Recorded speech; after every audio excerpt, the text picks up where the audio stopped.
একটা শব্দ যেটা শুনে সংসারের বেশিরভাগ মানুষই ভয়ভীত হয়ে পড়েন।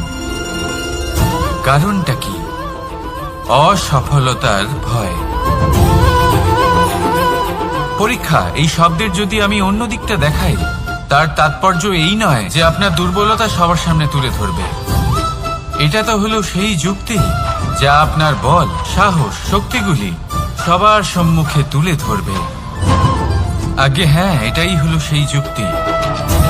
আপনি নিজেই কখনো দেখবেন পরীক্ষার সময় আপনার অন্তরের অনেক গুণ বাইরে বেরিয়ে আসে। এমন কোন শক্তির উদ্ভব হয় যার বিষয়ে আপনি নিজেও জানতেন না, ঠিক কিনা? তাই এই পরীক্ষাকে কখনো ভয় পাবেন না। বিশ্বাসের সাথে নির্ভীক হয়ে এটার সম্মুখীন হন। দিনের শেষে এই পরীক্ষা শুধুই আপনাকে উজ্জ্বল করবে, আপনাকে আরো শ্রেষ্ঠ করে তুলবে। তাহলে আসুন আমার সাথে ভালোবেসে বলুন, রাধা রাধা। আমরা সব সময় চাই যে এই সংসার আমাদের জ্ঞানী বলবে, বুদ্ধিমান বলবে, বুঝদার বলবে, কিন্তু মূর্খ মূর্খ যেন কেউ না বলে। মূর্খ শব্দটা আমরা কেউ শুনতে চাই না, দূরে পালাতে থাকি। কিন্তু একটা সত্যি সবার কাছে অজানা, যে মূর্খ হওয়া হলো বুদ্ধিমান হওয়ার দিকে সর্বপ্রথম পদক্ষেপ। আপনি যত খুশি দিগ্গজ জ্ঞানী মানুষদের সাথে আলাপ করুন, যত ইচ্ছে কথা বলুন, যতই জ্ঞানের কথা আলোচনা করুন, অভিজ্ঞতা মূর্খ হবার পরেই পাওয়া যায়, তাই নয় কি? মূর্খ হবার পরে আপনি এটা বুঝতে পারবেন যে কি করা উচিত নয়। জ্ঞানী ব্যক্তি আপনাকে এটা বলবেন যে কি করা উচিত। আর এই সংসারে কি করা উচিত তার থেকেও অনেক বড় জ্ঞান হলো কি করা উচিত নয়। সেই জন্য সব সময় মনে রাখবেন, আপনার করা কিছু ভুল আপনাকে যদি কেউ মূর্খ বানিয়ে থাকে, ছল চাতুরি করে থাকে, তাহলে কোনো ব্যাপার নয়। এটা শেষ পর্যন্ত আপনাকে আরো বুদ্ধিমান করে তুলবে। এই মুহূর্তে ধন্যাত্মক থাকুন। এই সংসার আপনাকে অবশ্যই জ্ঞানী বলবে। রাধা রাধা। আপনি কি কখনো একজন মালিকে একটা বাগানের যত্ন নিতে দেখেছেন? যদি কখনো একটা গাছে উই ধরে যায়, মালি তখন শুধু সেই গাছের নয়, সমস্ত বাগানের চিকিৎসা করায়। আপনারা হয়তো বলবেন, এ কেমন মূর্খতা? যখন উই একটা গাছে লেগেছে, সমস্ত বাগানের চিকিৎসা কেন করাতে হবে? এ তো অযথা পরিশ্রম করা। কিন্তু মালি খুব ভালো করে জানে যে উই হয়তো একটা গাছে লেগেছে, কিন্তু তা সমস্ত বাগানকে নাশ করে দিতে পারে। এবার মালির এই শিক্ষা, এই জ্ঞান অন্য অনেক জায়গাতে প্রযোজ্য। এই সংসারে আমরা শুধুমাত্র নিজের পরিবারের কথাই চিন্তা করি, তাদের যত্ন নিই, চেষ্টা করি যেন তারা ভালো থাকেন, সুখে থাকেন। আর সেই সময় এই সমাজের কিছু বিরোধী মনোভাব এই সমাজকে গ্রাস করে ফেলে, এই সমাজকে নষ্ট করে ফেলে। কিন্তু আমাদের নজর শুধু আমাদের পরিবারে থাকে। সেই জন্য যখন কথা ওঠে রাষ্ট্রের, দেশের, তখন তার জন্য সিদ্ধান্ত নিতে হবে, তখন তার জন্য ত্যাগ করতে হবে। আর মনে রাখবেন, যে সমস্যায় আসুক তার সমাধান পূর্ণরূপে বাঞ্ছনীয়। এই সংসারে প্রত্যেক ব্যক্তি যদি নিজের পরিবারেরও খেয়াল রাখেন এবং সমাজেরও খেয়াল রাখেন এবং সঠিকভাবে এই দেশেরও খেয়াল রাখেন, তবেই এই দেশ সম্পন্ন হতে পারবে। তাহলে আপনিও সেই প্রয়াস করুন আর আমার সাথে ভালোবেসে বলুন, রাধা রাধা। ভগবান আর ভুল, এই দুই একই অক্ষর দিয়ে শুরু হয়। শুধু তাই নয়, এদের দুজনের রাশিও সমান। এবারে আপনারা বলবেন যে ভগবান, ভুল, এদের মধ্যে কিভাবে মিল থাকতে পারে? অনেক বড় মিল আছে। না শুধু এ এক অক্ষর দিয়ে শুরু হয়, বরং এদের বিজয় মন্ত্রটাও এক। ভগবানকে মানুন, তাকে বিশ্বাস করুন, তাকে স্বীকার করুন। এটা করলে মনের দৃষ্টি থেকে ভগবানকে দেখা যায় আর উনি আপনাকে সমৃদ্ধ করে তোলেন। ভুলের সাথেও এটাই ঘটে। নিজের ভুল স্বয়ং মেনে নিলে স্বীকার করে নিলে সব কিছুই স্পষ্টভাবে দেখতে পাবেন। যেদিন থেকে আপনি নিজের ভুল মেনে নিতে শিখবেন, সেদিন থেকে সেই ভুল শোধরানোর প্রক্রিয়াও শুরু হয়ে যাবে। আপনি বুঝে যাবেন নিজের ভুল কিভাবে শোধরাতে হয়। তাই মনে রাখবেন, নিজেকে শ্রেষ্ঠ করে তোলার জন্য নিজের ভুল স্বীকার করা অত্যন্ত প্রয়োজনীয়। এই জীবনে শান্তি আনার জন্য ঈশ্বরকে মেনে নেওয়াও অত্যন্ত প্রয়োজনীয়। সবসময় নিজের গুণ এবং নিজের দোষ মনে রাখবেন। আজীবন সুখী থাকবেন। রাধা রাধা। কথায় বলা হয়, জীবনে ভালোবাসাই হলো সুখের মূল। এটা সত্য।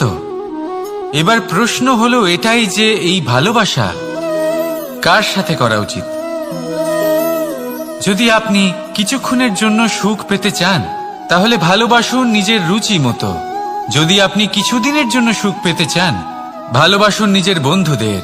যদি আপনি কয়েক মাসের জন্য, কয়েক বছর বা অনেক বছরের জন্য সুখী হতে চান, তাহলে ভালোবাসুন নিজের পরিবারকে, মাতা পিতা, নিজের সন্তান, স্বামী স্ত্রী, নিজের আত্মীয়দের। কিন্তু যদি আপনি চিরকালের জন্য সুখী হতে চান, তাহলে ভালোবাসতে হবে শুধু নিজের কর্মগুলিকে। কারণ সম্পর্ক যেমনই হোক না কেন, কখনো না কখনো ভেঙে যাবেই। এই সংসার হলো এমনই যে যাদের সঙ্গ আমরা পাই, তাদের সঙ্গ একদিন ত্যাগ করতে হয়। শুধু কর্মই হলো এমন এক সঙ্গ যা কখনো আপনাকে ত্যাগ করবে না। আপনার মৃত্যুর পরেও এই কর্ম আপনাকে বাঁচিয়ে রাখবে। তাই সবসময় মনে রাখবেন, এই কর্ম ধর্ম মনে করে পালন করা উচিত। জীবনের শেষ মুহূর্ত পর্যন্ত কর্মকে ভালোবাসুন। জীবনের শেষ মুহূর্ত পর্যন্ত সুখে থাকবেন। আর আমি তো সবসময় বলি, শুধু কর্ম করতে থাকো, ফলের চিন্তা করো না। তাহলে আসুন আর আমার সাথে ভালোবেসে বলুন, রাধা রাধা। দ্বিধাবোধ। অনেক সময় আমরা জীবনে সেই বাঁকে এসে পৌঁছই যেখানে আমরা বুঝতেই পারি না যে এবার কোন দিক নির্বাচন করা উচিত। কখনো এদিকে যাওয়া উচিত মনে হয়, কখনো ওদিকে যাওয়া উচিত মনে হয়, কখনো দুদিকেই যাওয়া প্রয়োজনীয় বলে মনে হয়, কিন্তু তা তো সম্ভব নয়। কখনো কখনো এটা মনে হয় যে এখানেই থেমে যাওয়া ভালো, কোথাও না যাওয়াই শ্রেয়। এবার একেই তো দ্বিধাবোধ বলে। সংসারে এমন কোনো দ্বিধা নেই যার সমাধান সম্ভব নয়। এই দ্বিধাবোধ স্বাভাবিক। আর আপনার এই দ্বিধাকে আমি একটু সরল করে দিই। দ্বিধাগ্রস্ত হয়ে নির্বাচন করলে তখন এটা মাথায় নিয়ে করবেন যে আপনার এই নির্বাচনের ফলে এই সংসারের ওপর, এই সমাজের ওপর কি প্রভাব পড়তে পারে। নিজের লাভ ক্ষতির বিষয়ে ভাবা ছেড়ে দিন আর কর্ম করুন সংসারের মঙ্গলের জন্য, আগামী প্রজন্মের মঙ্গলের জন্য। ভাবুন আপনার এই নির্বাচনের জন্য কিভাবে তাদের জীবনের উদ্ধার সম্ভব। কারণ এই ভাবনাই হলো উচিত ভাবনা। কারণ অনেক সময় ওষুধ একটু কড়া মনে হতেই পারে, কিন্তু এই ওষুধই তো রোগ মুক্তি ঘটায়। সেইভাবে আপনাকেও এই দ্বিধার মুহূর্তে কঠিন নির্বাচন করতে হতে পারে। এই কঠিন নির্বাচন জীবনে কঠিন পরিস্থিতিও আনতে পারে। কিন্তু যদি এই নির্বাচন ধর্মসঙ্গত হয়, যদি এর দ্বারা সংসারের মঙ্গল হয়, তাহলে এই নির্বাচনই হলো সঠিক নির্বাচন। আসুন আমার সাথে ভালোবেসে বলুন, রাধা রাধা। মানুষ নানান ধরনের বাসনা পোষণ করেন। তাদের নানান ইচ্ছে থাকে, অভিলাষা থাকে, নানান কামনা করতে থাকেন, স্বপ্ন দেখেন, প্রার্থনা করেন যেন তা সফল হয়, নিজের সম্পন্নতা কামনা করেন, আর শেষে নিরাশ হয়ে যান কারণ এসব কিছুই পান না। আপনাকে একটা ছোট্ট উদাহরণ দিই। জঙ্গলের রাজা কাকে বলা হয়? সিংহকে। এবার যেহেতু সিংহ বনের রাজা, তাই হরিণ তো তার কাছে এসে এটা বলতে পারে না যে আপনি হলেন বনের রাজা, তাই আপনি আমাকে মেরে ফেলুন, আমাকে খেয়ে ফেলুন আর নিজের ক্ষুধা নিবারণ করুন। এমন তো হয় না। সিংহ যতই বনের রাজা হোক, তাকেও পরিশ্রম অবশ্যই করতে হয়, তবেই তার ক্ষুধা নিবারণ হয়। সেইভাবেই আপনার সমস্ত স্বপ্ন, আপনার সমস্ত ইচ্ছে, আপনার সমস্ত অভিলাষা, সমস্ত আকাঙ্ক্ষা পূরণ হবেই, অবশ্যই হবে, পরিশ্রমের দ্বারা। শুধু ভাবলেই হবে না, তাহলে আপনিও জীবনে পরিশ্রম করুন, নিজের সমস্ত স্বপ্ন পূরণ করুন, আর আমার সাথে ভালোবেসে বলুন, রাধা রাধা। আপনি কি কখনো কোনো উঁচু পর্বতের শিখরে পৌঁছতে পেরেছেন? যদি পৌঁছে থাকেন বা যদি আপনি কোনো উঁচু পর্বতের শিখরে যান, তাহলে ভালো করে দেখবেন, আপনি যত উঁচুতে অগ্রসর হতে থাকবেন আস্তে আস্তে সমস্ত বনস্পতি বিলুপ্ত হতে থাকে। তারপরে সমস্ত গাছপালা, পশু পাখি সব বিলুপ্ত হতে থাকে। শেষ পর্যন্ত সেই শিখরে থেকে যায় শুধুমাত্র শান্তি, নীরবতা। আমাদের মানুষের সাথেও এটাই হয়। মানুষ যখন আত্মবিকাশের পথে অগ্রসর হতে থাকে এবং নিজের জীবনের শিখরে পৌঁছতে চায়, তখন তার একা থাকা অত্যন্ত প্রয়োজনীয় হয়। আর তাকে তখন ত্যাগ করতে হয় নিজের সুখ স্বাচ্ছন্দ্য, নিজের সম্পত্তি, নিজের সমৃদ্ধি, নিজের সৌন্দর্য। দেখুন, জীবনের শিখরে পৌঁছনো একেবারেই সহজ কাজ নয়। এ হলো অত্যন্ত দুর্গম এক পথ, কিন্তু যদি আপনি সেখানে পৌঁছতে চান, তাহলে আপনাকে ত্যাগের প্রবৃত্তি জাগিয়ে তুলতে হবে। ত্যাগ কি সেটা জানতে হবে, কারণ ত্যাগের ফলেই মনে শান্তি আসে, আর সেই শান্তির ফলে মনে উৎপন্ন হয় প্রেম। আর এই প্রেমই হলো জীবনের অন্তিম লক্ষ্য। তাহলে আসুন আমার সাথে ভালোবেসে বলুন, রাধা রাধা। মানুষ বলেন প্রেমে অনেক শক্তি আছে, আর এটা সত্যিও বটে। প্রেমে এতটাই শক্তি থাকে যে শত্রুতার বড় বড় স্তম্ভকেও এত সহজে ফেলে দিতে পারে। কিন্তু আপনি দেখে থাকবেন, যারা অধিক শক্তিশালী হন তারা দুই ধার সম্পন্ন তরোয়ালের মতো হন। কারণ এই প্রেম যদি আচরণে থাকে, মনে থাকে, বিচার বুদ্ধিতে থাকে, তাহলে তা শুভ হয়। এই প্রেম সৃজন করে। কিন্তু প্রেম যদি ব্যবসার অঙ্গ হয়, যদি এই প্রেমের ব্যবহার নিজের স্বার্থ, নিজের অহংকারের জন্য করা হয়, তাহলে তা সংসারের বিনাশ ঘটাতে পারে। রাধা প্রেমের ব্যবহার করেছে শাম্বের কারণে, আর শাম্ব সেই প্রেমের ব্যবহার করেছে নিজের অহংকার, নিজের স্বার্থ সিদ্ধির জন্য। শেষ পর্যন্ত ক্ষতি শাম্বের হলো না, হলো প্রেমের। তাই মনের মধ্যে প্রেম ভাব অবশ্যই রাখুন, নিজের আচরণেও প্রেম ভাব বজায় রাখুন, কিন্তু সতর্কও থাকবেন আপনার এই প্রেম, একে নিয়ে কেউ ব্যবসা না করে ফেলেন। আসুন আর এই ভালোবাসার সাথেই বলুন, রাধা রাধা। সত্য, এই সত্য আসলে কি? কেউ বলবেন যা অসত্য নয় তাই হলো সত্য, কেউ বলবেন সেটা যার ভিত্তিতে আমরা বেঁচে আছি তাই হলো সত্য। কিন্তু সত্য আসলে কি? তার থেকেও বেশি গুরুত্বপূর্ণ হলো এটা বুঝতে পারা যে সত্যের ব্যবহার কিভাবে করা উচিত।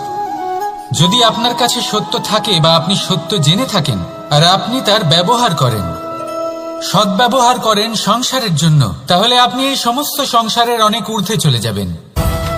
কিন্তু যদি আপনি সত্য জানেন আর তার দুর্ব্যবহার করেন, তাহলে আপনি সমস্ত সংসারের পক্ষে ক্ষতিকারক হয়ে উঠতে পারেন। তাই মনে রাখবেন, সত্য যতটাই কোমল, অর্ধ সত্য হলো ততটাই কঠোর। এই অর্ধ সত্য সমস্ত সংসারের বিনাশ ঘটাতে পারে। সেই জন্য জীবনে সত্যের বিষয়ে সম্পূর্ণ সত্য জানতে শিখুন, এ হলো অত্যন্ত গুরুত্বপূর্ণ। এই সত্য তার নিজস্ব দাবি হলো আপনি সাবধানে থাকুন। তাহলে আসুন আর আমার সাথে ভালোবেসে বলুন, রাধা রাধা। পঞ্চমহাভূত, জীবন রচনায় এর অবদান অনস্বীকার্য। এই পঞ্চমহাভূত আসলে কি? জল, বায়ু, অগ্নি, মাটি আর আকাশ। এবার শুধুমাত্র জীবন রচনায় এর অবদান আছে তা নয়, শুধু শরীর রচনাতে এর যোগদান আছে তা নয়, বরং এরা হলো আমাদের জীবনের সবথেকে বড় শিক্ষক। এবার আপনারা সকলে চমকে যাবেন, হয়তো আপনারা এই দৃষ্টিভঙ্গি দিয়ে কখনো দেখেননি। আমি আজ আপনাদের বোঝাবো। এদের মধ্যে সবথেকে বড় তত্ত্ব জল। এ আমাদের কি শেখাচ্ছে? এই জল, এর নামই হলো জল, কিন্তু এ কখনোই আমাদের জ্বালায় না, আমাদের জ্বলনের কারণ হয় না। তাহলে কি করে? আমাদের তৃষ্ণা মেটায়, আমাদের শীতলতা প্রদান করে, জীবন দান করে। এর দ্বারা আমরা কি শিক্ষা লাভ করি? যে আপনার উৎপত্তি যেখান থেকেই হোক না কেন, আপনি যেখানেই জন্মগ্রহণ করুন না কেন, আপনার কর্ম সর্বদা শ্রেষ্ঠ হওয়া উচিত। আপনি জলকে যে কোনো পাত্রে রাখুন না কেন, সে সেই অনুসারেই নিজের আকার ধারণ করে নেয়। এর দ্বারা আমরা কি শিক্ষা পাই? এই শিক্ষাই পাই যে যে কোনো পরিস্থিতিতেই নিজেদের মানিয়ে নিতে হবে, নিজেকে সেরকম করে নিতে হবে। যে দেশেই থাকি না কেন, যে স্থানেই থাকি না কেন, যে পরিস্থিতিতেই থাকি না কেন, যে ব্যক্তির সাথেই থাকি না কেন, আমাদের সুখময় হয়ে জীবন অতিবাহিত করা উচিত। দেখুন, আমাদের কত বড় একটা শিক্ষা দিল এই জল, যা আমরা কোনোদিন দেখতেই পাইনি। নিজেকে জলের মতোই করে তুলুন। সুখের ধারায় স্বাচ্ছন্দ্যে প্রবাহমান হতে থাকবেন আপনি। নিজের আকারকে ভেঙে ফেলুন, নিজের সীমা লঙ্ঘন করুন। আপনি অবশ্যই একদিন মহানুভবতা অনুভব করবেন। তাহলে আসুন আর আমার সাথে ভালোবেসে বলুন, রাধা রাধা। জীবনের পঞ্চমহাভূতের দ্বিতীয় তত্ত্ব হল মাটি, ভূমি, ধরা, যে ধারণ করে, যা আমাদের সকলকে ধারণ করে, ভালো হোক বা মন্দ, নিজের কর্তব্য পালন করে। আর এটাই শিক্ষা আমাদের জন্য। আমাদেরকেও আমাদের সকল কর্তব্য পালন করতে হবে, তা সে আমাদের নিজেদের প্রতি হোক, আমাদের পরিবারের প্রতি হোক, সমাজের প্রতি হোক বা ঈশ্বরের প্রতি। এই শিক্ষা আমাদের মাটি দিয়ে থাকে। এ আমাদের পদতলে পিষ্ট হয়েও তার বদলে আমাদের বনস্পতি প্রদান করে।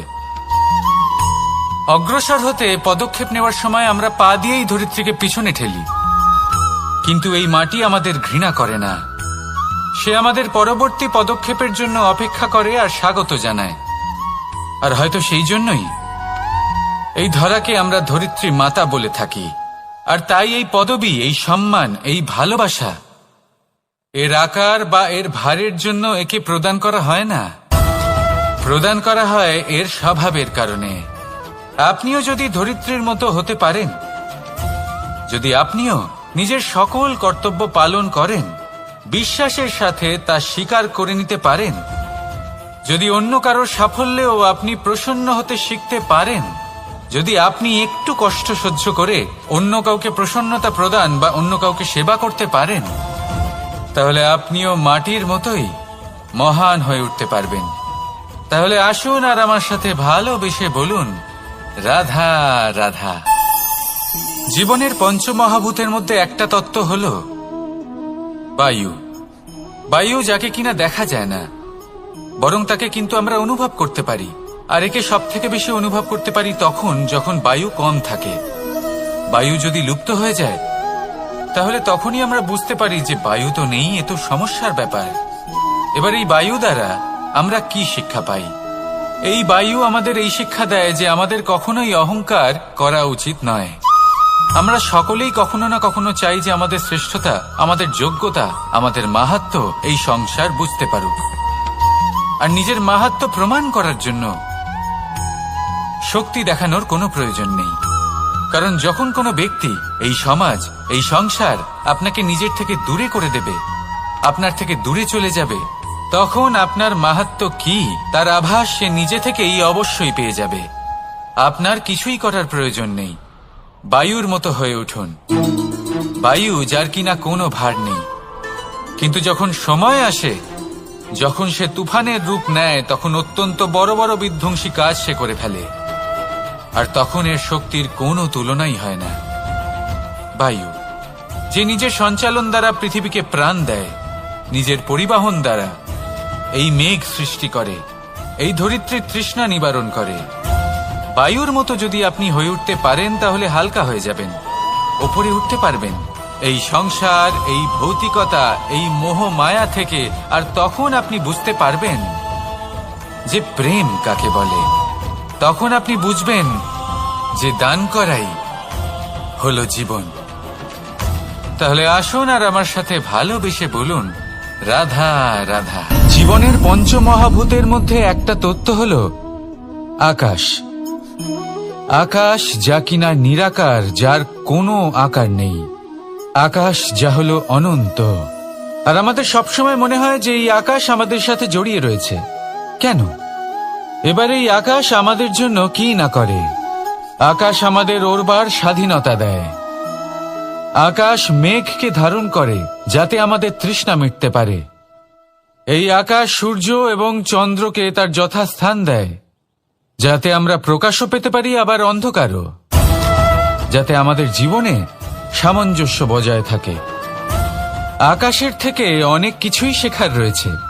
যদি আমরাও আকাশের মতো হতে পারি, আমাদের আপনজনদের সেই স্বাধীনতা দিতে পারি যাতে তারা উঠতে পারেন, যাতে তারা নিজেদের স্বপ্ন পূরণ করতে পারেন, যার ফলে তারা নিজেরাই এই জীবনকে অনুভব করতে পারেন, নিজের পায়ে দাঁড়াতে পারেন, তাহলে ভাবুন আমাদের অস্তিত্ব কতটা বড় হয়ে যাবে। যদি আপনি আকাশের মতো হতে পারেন, তাহলে আপনিও আকাশের মতোই অনন্ত হয়ে উঠবেন। তাহলে আসুন আর আমার সাথে ভালোবেসে বলুন, রাধা রাধা।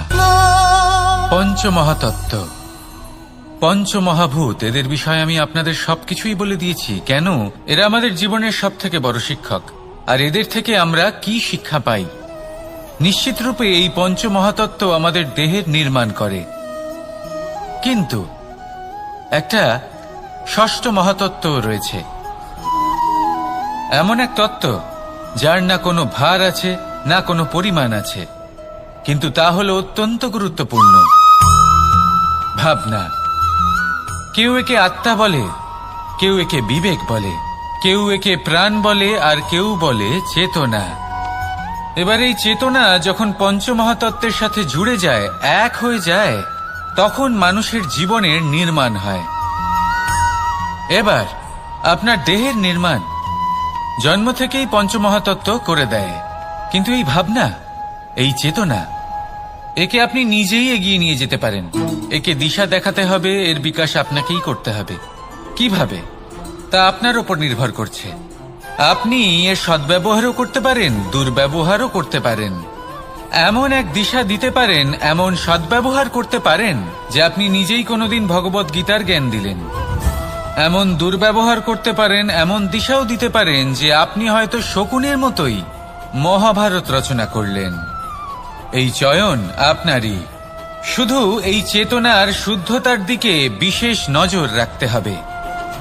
যদি এই চেতনা শুদ্ধ হয়, তাহলে প্রেম থাকবে, আর যদি এই চেতনা অশুদ্ধ হয়, তাহলে বিদ্বেষ হবে। আর আমার মতে সুখ এবং শান্তি প্রেমের দ্বারাই লাভ হবে, বিদ্বেষ দ্বারা নয়।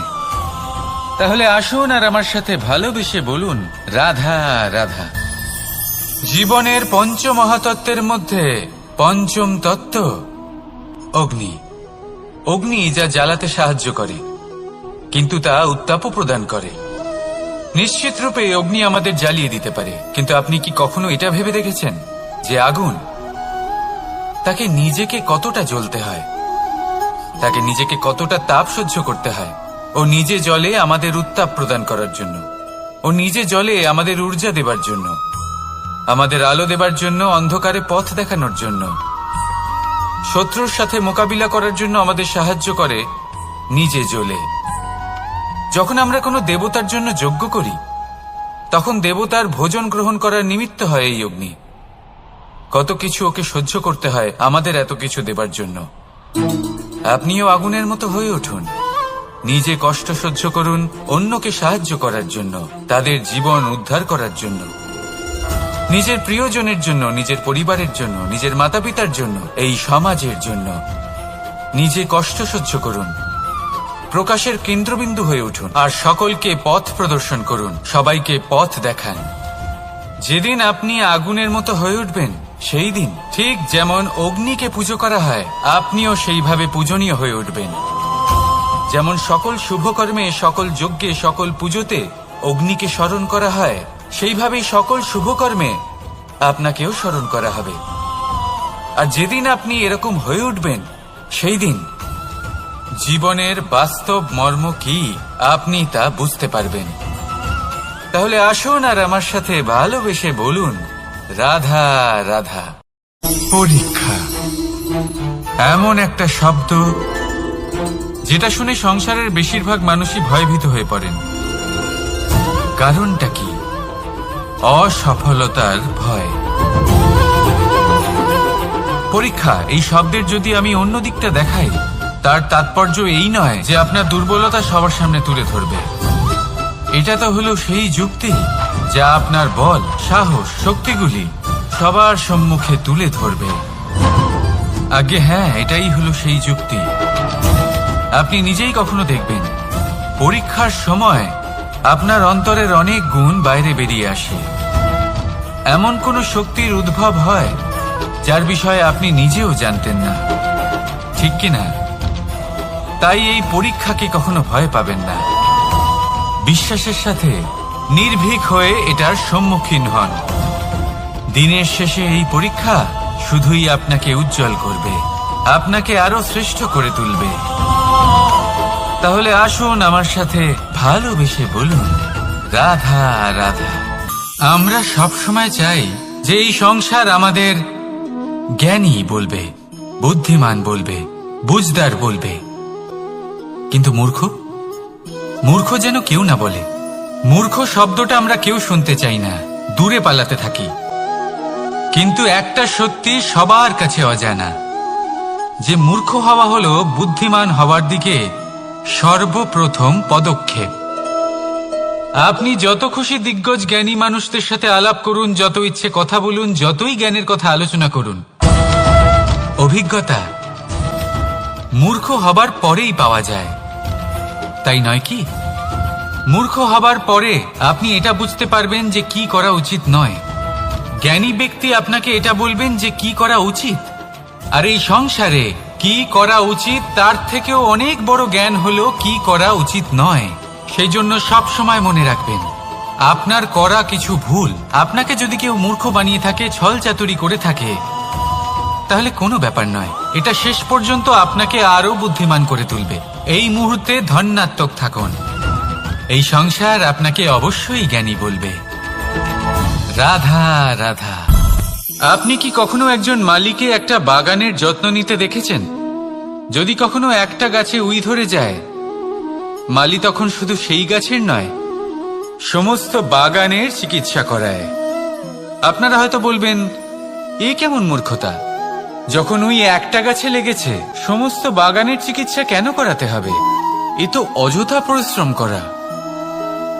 কিন্তু মালি খুব ভালো করে জানে যে উই হয়তো একটা গাছে লেগেছে, কিন্তু তা সমস্ত বাগানকে নাশ করে দিতে পারে। এবার মালির এই শিক্ষা, এই জ্ঞান অন্য অনেক জায়গাতে প্রযোজ্য। এই সংসারে আমরা শুধুমাত্র নিজের পরিবারের কথাই চিন্তা করি, তাদের যত্ন নিই, চেষ্টা করি যেন তারা ভালো থাকেন, সুখে থাকেন। আর সেই সময় এই সমাজের কিছু বিরোধী মনোভাব এই সমাজকে গ্রাস করে ফেলে, এই সমাজকে নষ্ট করে ফেলে। কিন্তু আমাদের নজর শুধু আমাদের পরিবারে থাকে। সেই জন্য যখন কথা ওঠে রাষ্ট্রের, দেশের হতে পারবে, তাহলে আপনিও সেই প্রয়াস করুন আর আমার সাথে ভালোবেসে বলুন, রাধা রাধা। ভগবান আর ভুল, এই দুই একই অক্ষর দিয়ে শুরু হয়। শুধু তাই নয়, এদের দুজনের রাশিও সমান। এবারে আপনারা বলবেন যে ভগবান, ভুল, এদের মধ্যে কিভাবে মিল থাকতে পারে? অনেক বড় মিল আছে। না শুধু এ এক অক্ষর দিয়ে শুরু হয়, বরং এদের বিজয় মন্ত্রটাও এক। ভগবানকে মানুন, তাকে বিশ্বাস করুন, তাকে স্বীকার করুন। এটা করলে মনের দৃষ্টি থেকে ভগবানকে দেখা যায়, আর উনি আপনাকে সমৃদ্ধ করে তোলেন। ভুলের সাথেও এটাই ঘটে। নিজের ভুল স্বয়ং মেনে নিলে, স্বীকার করে নিলে, সব কিছুই স্পষ্টভাবে দেখতে পাবেন। যেদিন থেকে আপনি নিজের ভুল মেনে নিতে শিখবেন, সেদিন থেকে সেই ভুল শোধরানোর প্রক্রিয়াও শুরু হয়ে যাবে। আপনি বুঝে যাবেন নিজের ভুল কিভাবে শোধরাতে হয়। তাই মনে রাখবেন, নিজেকে শ্রেষ্ঠ করে তোলার জন্য নিজের ভুল স্বীকার করা অত্যন্ত প্রয়োজনীয়। এই জীবনে শান্তি আনার জন্য ঈশ্বরকে মেনে নেওয়াও অত্যন্ত প্রয়োজনীয়। সবসময় নিজের গুণ এবং নিজের দোষ মনে রাখবেন। আজীবন সুখী থাকবেন। রাধা রাধা। কথায় বলা হয়, জীবনে ভালোবাসাই হলো সুখের মূল। এটা সত্য। এবার প্রশ্ন হলো এটাই যে এই ভালোবাসা কার সাথে করা উচিত। যদি আপনি কিছুক্ষণের জন্য সুখ পেতে চান, তাহলে ভালোবাসুন নিজের রুচি মতো। যদি আপনি কিছুদিনের জন্য সুখ পেতে চান, ভালোবাসুন নিজের বন্ধুদের। যদি আপনি কয়েক মাসের জন্য, কয়েক বছর বা অনেক বছরের জন্য সুখী হতে চান, তাহলে ভালোবাসুন নিজের পরিবারকে, মাতা পিতা, নিজের সন্তান, স্বামী স্ত্রী, নিজের আত্মীয়দের। কিন্তু যদি আপনি চিরকালের জন্য সুখী হতে চান, তাহলে ভালোবাসতে হবে শুধু নিজের কর্মগুলিকে। কারণ সম্পর্ক যেমনই হোক না কেন, কখনো না কখনো ভেঙে যাবেই। এই সংসার হলো এমনই যে যাদের সঙ্গ আমরা পাই, তাদের সঙ্গ একদিন ত্যাগ করতে হয়। শুধু কর্মই হলো এমন এক সঙ্গ যা কখনো আপনাকে ত্যাগ করবে না। আপনার মৃত্যুর পরেও এই কর্ম আপনাকে বাঁচিয়ে রাখবে। তাই সবসময় মনে রাখবেন, এই কর্ম ধর্ম মনে করে পালন করা উচিত। জীবনের শেষ মুহূর্ত পর্যন্ত কর্মকে ভালোবাসুন। জীবনের শেষ মুহূর্ত পর্যন্ত সুখে থাকবেন। আর আমি তো সবসময় বলি, শুধু কর্ম করতে থাকো, ফলের চিন্তা করো না। তাহলে আসুন আর আমার সাথে ভালোবেসে বলুন, রাধা রাধা। দ্বিধাবোধ। অনেক সময় আমরা জীবনে সেই বাঁকে এসে পৌঁছই যেখানে আমরা বুঝতেই পারি না যে এবার কোন দিক নির্বাচন করা উচিত। কখনো এদিকে যাওয়া উচিত মনে হয়, কখনো ওদিকে যাওয়া উচিত মনে হয়, কখনো দুদিকেই যাওয়া প্রয়োজনীয় বলে মনে হয়, কিন্তু তা তো সম্ভব নয়। কখনো কখনো এটা মনে হয় যে এখানেই থেমে যাওয়া ভালো, কোথাও না যাওয়াই শ্রেয়। এবার একেই তো দ্বিধাবোধ বলে। সংসারে এমন কোনো দ্বিধা নেই যার সমাধান সম্ভব নয়। এই দ্বিধাবোধ স্বাভাবিক। আর আপনার এই দ্বিধাকে আমি একটু সরল করে দিই। দ্বিধাগ্রস্ত হয়ে নির্বাচন করলে তখন এটা মাথায় নিয়ে করবেন যে আপনার এই নির্বাচনের ফলে এই সংসারের ওপর, এই সমাজের ওপর কি প্রভাব পড়তে পারে। নিজের লাভ ক্ষতির বিষয়ে ভাবা ছেড়ে দিন আর কর্ম করুন সংসারের মঙ্গলের জন্য, আগামী প্রজন্মের মঙ্গলের জন্য। ভাবুন আপনার এই নির্বাচনের জন্য কিভাবে তাদের জীবনের উদ্ধার সম্ভব। কারণ এই ভাবনাই হলো উচিত ভাবনা। কারণ অনেক সময় ওষুধ একটু কড়া মনে হতেই পারে, কিন্তু এই ওষুধই তো রোগ মুক্তি ঘটায়। সেইভাবে আপনাকেও এই দ্বিধার মুহূর্তে কঠিন নির্বাচন করতে হতে পারে। এই কঠিন নির্বাচন জীবনে কঠিন পরিস্থিতিও আনতে পারে। কিন্তু যদি এই নির্বাচন ধর্মসঙ্গত হয়, যদি এর দ্বারা সংসারের মঙ্গল হয়, তাহলে এই নির্বাচনই হলো সঠিক নির্বাচন। আসুন আমার সাথে ভালোবেসে বলুন, রাধা রাধা। মানুষ নানান ধরনের বাসনা পোষণ করেন। তাদের নানান ইচ্ছে থাকে, অভিলাষা থাকে, নানান কামনা করতে থাকেন, স্বপ্ন দেখেন, প্রার্থনা করেন যেন তা সফল হয়, নিজের সম্পন্নতা কামনা করেন, আর শেষে নিরাশ হয়ে যান কারণ এসব কিছুই পান না। আপনাকে একটা ছোট্ট উদাহরণ দিই। জঙ্গলের রাজা কাকে বলা হয়? সিংহকে। এবার যেহেতু সিংহ বনের রাজা, তাই হরিণ তো তার কাছে এসে এটা বলতে পারে না যে আপনি হলেন বনের রাজা, তাই আপনি আমাকে মেরে ফেলুন, আমাকে খেয়ে ফেলুন আর নিজের ক্ষুধা নিবারণ করুন। এমন তো হয় না। সিংহ যতই বনের রাজা হোক, তাকেও পরিশ্রম অবশ্যই করতে হয়, তবেই তার ক্ষুধা নিবারণ হয়। সেইভাবেই আপনার সমস্ত স্বপ্ন, আপনার সমস্ত ইচ্ছে, আপনার সমস্ত অভিলাষা, সমস্ত আকাঙ্ক্ষা পূরণ হবেই, অবশ্যই হবে, পরিশ্রমের দ্বারা। শুধু ভাবলেই হবে না। তাহলে আপনিও জীবনে পরিশ্রম করুন, নিজের সমস্ত স্বপ্ন পূরণ করুন, আর আমার সাথে ভালোবেসে বলুন, রাধা রাধা। আপনি কি কখনো কোনো উঁচু পর্বতের শিখরে পৌঁছতে পেরেছেন? যদি পৌঁছে থাকেন বা যদি আপনি কোনো উঁচু পর্বতের শিখরে যান, তাহলে ভালো করে দেখবেন, আপনি যত উঁচুতে অগ্রসর হতে থাকবেন আস্তে আস্তে সমস্ত বনস্পতি বিলুপ্ত হতে থাকে। তারপরে সমস্ত গাছপালা, পশু পাখি সব বিলুপ্ত হতে থাকে। শেষ পর্যন্ত সেই শিখরে থেকে যায় শুধুমাত্র শান্তি, নীরবতা। আমাদের মানুষের সাথেও এটাই হয়। মানুষ যখন আত্মবিকাশের পথে অগ্রসর হতে থাকে এবং নিজের জীবনের শিখরে পৌঁছতে চায়, তখন তার একা থাকা অত্যন্ত প্রয়োজনীয় হয়। আর তাকে তখন ত্যাগ করতে হয় নিজের সুখ স্বাচ্ছন্দ্য, নিজের সম্পত্তি, নিজের সমৃদ্ধি, নিজের সৌন্দর্য। দেখুন, জীবনের শিখরে পৌঁছনো একেবারেই সহজ কাজ নয়। এ হলো অত্যন্ত দুর্গম এক পথ। কিন্তু যদি আপনি সেখানে পৌঁছতে চান, তাহলে আপনাকে ত্যাগের প্রবৃত্তি জাগিয়ে তুলতে হবে। ত্যাগ কি সেটা জানতে হবে, কারণ ত্যাগের ফলেই মনে শান্তি আসে, আর সেই শান্তির ফলে মনে উৎপন্ন হয় প্রেম। আর এই প্রেমই হলো জীবনের অন্তিম লক্ষ্য। তাহলে আসুন আমার সাথে ভালোবেসে বলুন, রাধা রাধা। মানুষ বলেন প্রেমে অনেক শক্তি আছে, আর এটা সত্যিও বটে। প্রেমে এতটাই শক্তি থাকে যে শত্রুতার বড় বড় স্তম্ভকেও এত সহজে ফেলে দিতে পারে। কিন্তু আপনি দেখে থাকবেন, যারা অধিক শক্তিশালী হন তারা দুই ধার সম্পন্ন তরোয়ালের মতো হন।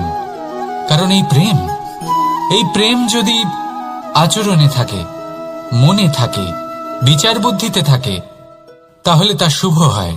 এই প্রেম সৃজন করে। কিন্তু প্রেম যদি ব্যবসার অঙ্গ হয়, যদি এই প্রেমের ব্যবহার নিজের স্বার্থ, নিজের অহংকারের জন্য করা হয়, তাহলে তা সংসারের বিনাশ ঘটাতে পারে। রাধা প্রেমের ব্যবহার করেছে শাম্বের কারণে, আর শাম্ব সেই প্রেমের ব্যবহার করেছে নিজের অহংকার, নিজের স্বার্থ সিদ্ধির জন্য। শেষ পর্যন্ত ক্ষতি শাম্বের হলো না, হলো প্রেমের। তাই মনের মধ্যে প্রেম ভাব অবশ্যই রাখুন, নিজের আচরণেও প্রেম ভাব বজায় রাখুন, কিন্তু সতর্কও থাকবেন আপনার এই প্রেম, একে নিয়ে কেউ ব্যবসা না করে ফেলেন। আসুন আর এই ভালোবাসার সাথেই বলুন, রাধা রাধা। সত্য, এই সত্য আসলে কি? কেউ বলবেন যা অসত্য নয় তাই হলো সত্য, কেউ বলবেন সেটা যার ভিত্তিতে আমরা বেঁচে আছি তাই হলো সত্য। কিন্তু সত্য আসলে কি? তার থেকেও বেশি গুরুত্বপূর্ণ হলো এটা বুঝতে পারা যে সত্যের ব্যবহার কিভাবে করা উচিত। যদি আপনার কাছে সত্য থাকে বা আপনি সত্য জেনে থাকেন আর আপনি তার ব্যবহার করেন, সদ্ব্যবহার করেন সংসারের জন্য, তাহলে আপনি এই সমস্ত সংসারের অনেক ঊর্ধ্বে চলে যাবেন। কিন্তু যদি আপনি সত্য জানেন আর তার দুর্ব্যবহার করেন, তাহলে আপনি সমস্ত সংসারের পক্ষে ক্ষতিকারক হয়ে উঠতে পারেন। তাই মনে রাখবেন, সত্য যতটাই কোমল, অর্ধ সত্য হলো ততটাই কঠোর। এই অর্ধসত্য সমস্ত সংসারের বিনাশ ঘটাতে পারে। সেই জন্য জীবনে সত্যের বিষয়ে সম্পূর্ণ সত্য জানতে শিখুন। এ হলো অত্যন্ত গুরুত্বপূর্ণ। এই সত্য তার নিজস্ব দাবি হলো আপনি সাবধানে থাকুন। তাহলে আসুন আর আমার সাথে ভালোবেসে বলুন, রাধা রাধা।